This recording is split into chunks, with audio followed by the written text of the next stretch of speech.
రావు గారు, భారతీయ జనతా పార్టీ గెలిస్తేనేమో ఈవీఎంలని, ఇతర అంటే భారతీయ జనతా పార్టీకి ఆపోజిట్గా ఉన్నటువంటి పార్టీలు గెలిస్తేనేమో మేము ప్రజాస్వామ్యబద్ధంగా గెలిచాం, ప్రజలు మాకు అవకాశం ఇచ్చారని ఇట్లా ఎన్ని సార్లు ఇలా నాయకులు మాట్లాడతారు. ఆంధ్రప్రదేశ్లో కూడా మన జగన్మోహన్ రెడ్డి గారు అదే మాట్లాడారు, బీజేపీతో పాటు టీడీపీ, జనసేన, బీజేపీ కూటమి మీద. సో మళ్ళీ ఈరోజు ఎవరైతే మహావికాస్ అఘాడీ కింద ఎన్డీఏ కూటమి కింద ఉన్నటువంటి శివసేన ఎంపీగా ఉన్నటువంటి సంజయ్ రౌత్ గారు, ఆయన మధ్యాహ్నానికే 1 o'clock అనుకుంటా, ఐ థింక్ 1 o'clock 2 o'clock అసలు ఫలితాలు ఇంకా 50% 60% వచ్చేసాయి, ఆ లోపే ప్రెస్ మీట్ పెట్టేసి మాకు ఈవీఎంల మీద అనుమానం ఉందని చెప్తా ఉన్నారు. ఏంటి తిరుపతిరావు గారు, ఇట్లా ఇది బీజేపీ మీద చేస్తున్నటువంటి దాడిగా దీన్ని పరిగణించాలా? మీ వాయిస్ మీట్లో ఉంది సార్, ఒకసారి అన్మ్యూట్ చేయండి. బ్రహ్మనాయుడు గారు, బీజేపీ మీద వారు దాడి చేయలేకే చతికిలు పడ్డారు. ఇంకా వాళ్ళు చేసే దాడి ఏముంది అంటే, ఆడలేక మధ్యలోడు అని చెప్పేసి మధ్యలోడు మీద పడి ఏడ్చాడు అని చెప్పి ఒక సామెత ఉంది మనకి. వీడికి ఆడటం రాదు, మధ్యలోడు సరిగా వాయించలేదని చెప్పి ఆడి మీద పడి ఏడ్చాడంట. సో ఈ విషయంలో పెద్దలు మస్తాన్ రావు గారు అయితేనేమి చాలా అంటే ఈవీఎంకి సంబంధించి చాలా ఎగ్జాంపుల్స్ కోట్ చేసి మాట్లాడారు. అంతకంటే ఎక్కువ దాని మీద మనం చర్చించక్కర్లా, ఎందుకంటే that is more than enough. అది జగమెరిగిన సత్యము. నేను ఓడిపోతే ఒకలాగా, నేను గెలిస్తే ఒకలా మాట్లాడతాననేసి అంటే వాళ్ళకి ప్రజలు ఏ విధంగా సమాధానం చెప్తున్నారో, ఏ విధంగా రిపీటెడ్ గా ఎన్డీఏ కూటమి విజయాలు, భారతీయ జనతా పార్టీ విజయాలు సమకూరుతున్నాయో, ఒక పర్యాయం అయితే మొన్న జరిగినటువంటి సాధారణ ఎన్నికల్లో ఎన్డీ కూటమిగా వచ్చి ఏదో ఒక కొత్త ప్రయోగం చేస్తున్నారు అన్నటువంటి నేపథ్యంలో కొంత వరకు ప్రజలు విశ్వసించి ఇవాళ వచ్చినటువంటి మహారాష్ట్రలో కూడా ఎన్డీఏకి కొంత ఎదురు దెబ్బ తగిలినటువంటి మాట వాస్తవం, ఉత్తరప్రదేశ్ లో ఎదురు దెబ్బ తగిలినటువంటి మాట వాస్తవం. ఈ రెండు నేపథ్యంలోనే కాస్త మేము కేంద్ర స్థాయిలో కొంత బలహీనపడ్డాం అన్నటువంటి నిర్మాణమైన వాతావరణం నేపథ్యంలో ఇప్పుడు వస్తున్నటువంటి వరుస విజయాలు, హర్యానా విజయం, హర్యానా తర్వాత ఇవాళ వచ్చినటువంటి మహారాష్ట్ర విజయం, లేదు ఇట్లాంటివన్నీ చూసుకుంటూ పోతుంటే ఇవాళ ఉత్తరప్రదేశ్ బై ఎలక్షన్స్ లో కూడా 7 సీట్లు గెలుచుకున్నట్టు, 9 సీట్లకి బై ఎలక్షన్స్ జరిగితే 7 సీట్లు గెలుచుకొని విజయం సాధించినటువంటి తీరు.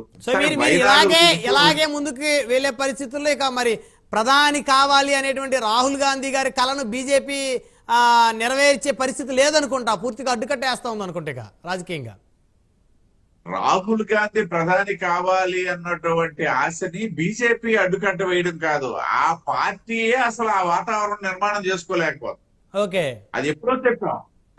రాహుల్ గాంధీ ప్రధాని కావడం కళ అన్నటువంటి విషయం మేము ఎప్పుడో చెప్పాము. అవునా? ఇప్పుడు కూడా అదే స్టాండ్ మీద ఉంటున్నారా తిరుపతిరావు గారు?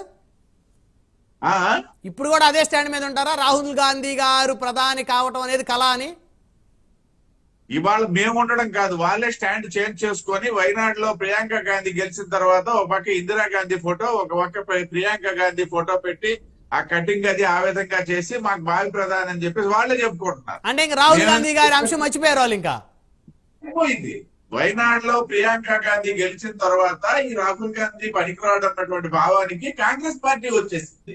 వాళ్ళు ఇవాళ సోషల్ మీడియాలో అయితేనేమి ఆ ఫోటో దాదాపు 4 లక్షల మెజార్టీతో గెలిచినట్టున్నారు. 4 లక్షల మెజార్టీతో, అంటే రాహుల్ గాంధీ కంటే ఎక్కువ మెజార్టీతో గెలిచారు కాబట్టి రాహుల్ గాంధీ పనికిమాలినోడు అయ్యాడు, ప్రియాంక గాంధీ పనికి వచ్చింది అయ్యేదని వాళ్ళే చెప్పుకుంటున్న తరుణంలో మాకేం పట్టింది, ఈయన పనికిరాడు ఆవిడ పనికి వస్తుంది చెప్పాల్సిన పని మాకు లేదు. కాబట్టి వాళ్ళే డిక్లేర్ చేసుకున్నారు. అయితే బ్రహ్మనాయుడు గారు, ఇక్కడ మనం మహాయతి వర్సెస్ మహావికాస్ అఘాడీ అంటే సింపుల్ గా చెప్పాలనేసి అంటే ఎన్డీఏ వర్సెస్ ఎన్డీఏ అంటే ఇక్కడ నాకు ఒక డౌట్ ఉంది తిరుపతిరావు గారు. ఇప్పుడు ఎన్డీఏ వర్సెస్ ఐఎన్డీఏ కూటమని మనం చక్కగా పిలుచుకుంటే తెలుగు రాష్ట్రాల్లో ఉన్నటువంటి ప్రతి సామాన్యుడికి అర్థమవుతుంది ఈ ఈక్వేషన్. ఓన్లీ మహారాష్ట్ర వరకు వచ్చేసరికి ఇక్కడ మహాయతి వర్సెస్ మహావికాస్ అఘాడీ అంటే ఆయా పార్టీలకు ఇగో సాటిస్ఫై అవ్వకుండానా మేమేం ఎన్డీఏ కాదు లేకపోతే మేము ఐఎన్డీఏ కాదు, సో వీటి పేర్లు ఈ విధంగా కాల్ చేయాలని పిలుచుకుంటా ఉన్నారా? ఒక యాంగిల్లో అది కరెక్టేమని భావించినప్పటికీ వాస్తవానికి ఏంటంటే స్థానికతకు దగ్గరగా అక్కడ ఉన్నటువంటి పరిస్థితుల నేపథ్యంలో అవి నిర్ణయించుకోవడం జరిగింది. మహాయతి అనేది మేము పెట్టుకున్న తర్వాత వాళ్ళు అఘాడీ అని చెప్పేసి, అఘాడీ అనేసి అంటే ఇద్దరు మల్ల యోధులు కొట్లాడే ఆ రంగం ఉంటది కదా, అవును. ఆ చుట్టూ తాడు కట్టి దాన్ని అగాడి అంటారు బరి. సాధారణంగా. ఉమ్, అది మరాఠీలోన అక్కడ ఉన్నటువంటి నేపథ్యంలో అంటే నేటివిటీకి దగ్గరగా పెట్టుకున్న పేర్లే. అల్టిమేట్ గా అయితే ఎన్డీఏ వర్సెస్ ఇండి కూటమే అక్కడ. అయితే సరే దాన్ని పక్కన పెడితే ఇక్కడ మనం గమనించాల్సింది ఏంటంటే ఎన్డీఏ కూటమిలో ఉన్నటువంటి పవన్ కళ్యాణ్ గారి ప్రచారం అంటే ఏదైతే మనం ఇవాళ తీసుకున్నటువంటి ఎజెండా తీసుకుంటే ఇవాళ ఏదైతే తెలుగు సినిమాలు గ్లోబలైజేషన్ ప్రారంభమైనటువంటి తరుణం కూడా ఈ పవన్ కళ్యాణ్ గారితోనే ప్రారంభమైందని చెప్పక తప్పదు. సో ఇప్పుడు చిరంజీవి పాన్ గారు ఇండియా మహా star actor. Pan India politician అయిపోయారు. పాన్ ఇండియా సినిమాలు అనేవి కూడా ప్రారంభమైంది పవన్ కళ్యాణ్ గారితోనే. అవును. ఇవాళ మనం తీస్తున్నటువంటి సినిమాలు అంతర్జాతీయ స్థాయిలో కూడా ఏదైతే మనకి అవార్డులు రావడమే కాకుండా రివార్డులు రావడమే కాకుండా అత్యధిక కలెక్షన్స్ ఏదైతే ఒక ప్రభాస్ అవ్వచ్చు, లేకపోతే ఒక జూనియర్ ఎన్టీఆర్ అవ్వచ్చు, లేకపోతే రామ్ చరణ్ అవ్వచ్చు, ఇవి ప్రారంభం ఎక్కడ ప్రారంభమైంది అనేసి అంటే మళ్ళీ పవన్ కళ్యాణ్ గారితోనే. ఉమ్, సో ఖచ్చితంగా చెప్పక తప్పదు. అదే విధంగా ఇవాళ కూడా ఇది పవన్ కళ్యాణ్ గారి తాలూకా చరిష్మా ఇది ఇవాళ మీరు నేను మాట్లాడుకుంటున్నాం గాని 10 సంవత్సరాల క్రిందట పవన్ కళ్యాణ్ గారు మోడీ గారికి కలిసినటువంటి మొదటి నాడు ముఖ్యమంత్రిగా మోడీ గారు ఉండగా కలిశారు వీరు.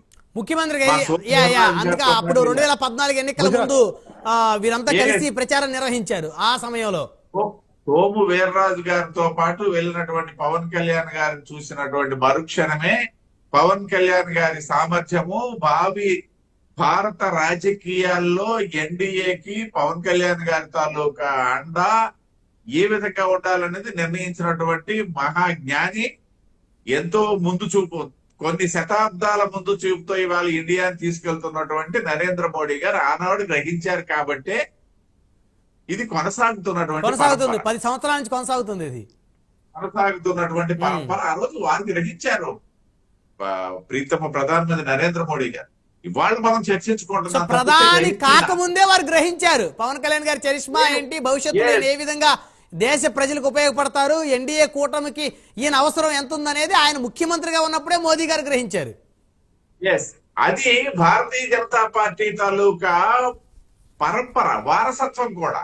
భారతీయ జనతా పార్టీ నా తర్వాత ఎవరు, ఆ తర్వాత ఎవరు అనేది, అంటే మోడీ గారి తర్వాత ఎవరు, ఆ తర్వాత ఎవరు అనేది కూడా భారతీయ జనతా పార్టీ పేర్లల్ గా ఆలోచన చేసుకుంటూ వస్తుంది. ఈనాటి నుండి కాదు, 1951 జనసంఘ నుండి కూడా వస్తున్నటువంటి ఒక పరంపర, ఒక వారసత్వం.